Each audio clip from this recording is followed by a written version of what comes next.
Welcome to farming blog. તો તમે જોવો, આજ તમને ડુંગરા બતાવું છું. ડુંગરાની હરિયાળી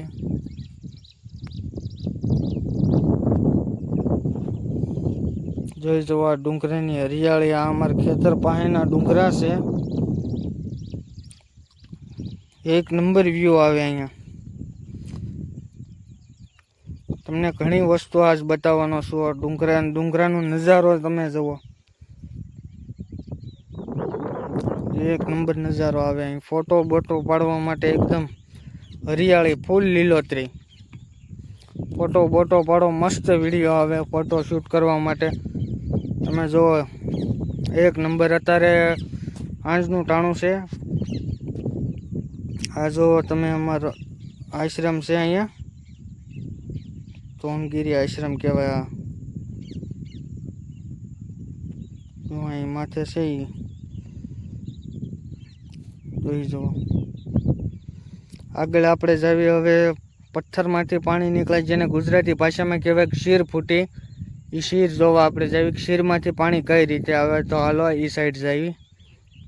જો અહીંયા આપણે એવા સેવી ક્ષીરમાંથી જ્યાં પાણી નીકળે, કે ક્ષીર ફૂટે, જે પથ્થરમાંથી પાણી નીકળે, એ જગ્યાએ અત્યારે વરસાદ નથી એટલે પાણી ફૂંકાઈ ગયું છે.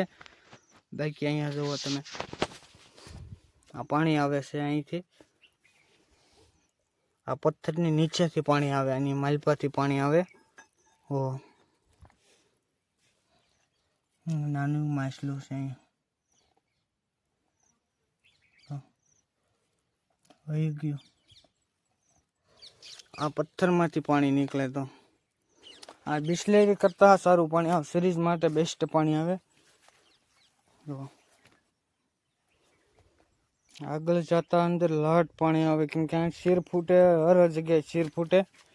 અહીંથી પાણી કેટલું જરીક જરીક આવે છે. આગળ તે હું તમને દેખાડું કે ના જતા પાણી કેટલું થઈ જાય. નીચલા પથ્થરમાંથી પણ પાણી નીકળે. જો આ પાણી આપણે હવે આગળ હાલ્યા જાવી. જુઓ,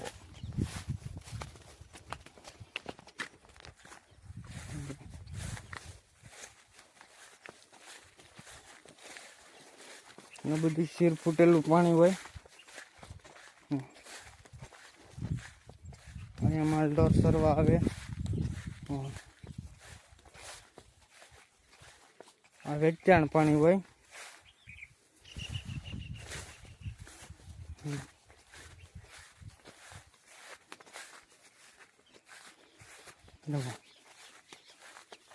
પાણી નાના હતા ને તે અમે લોકો નાતા આમાં.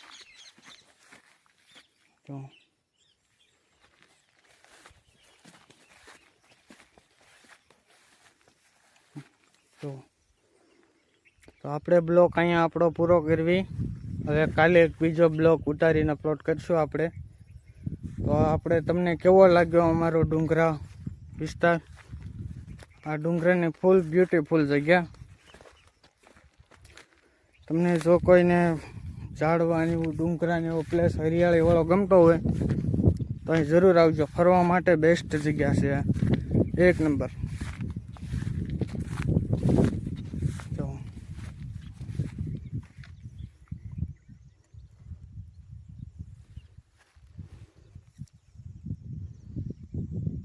તો આપણે અહીંયા આપણો બ્લોગ પૂરો કરવી છે.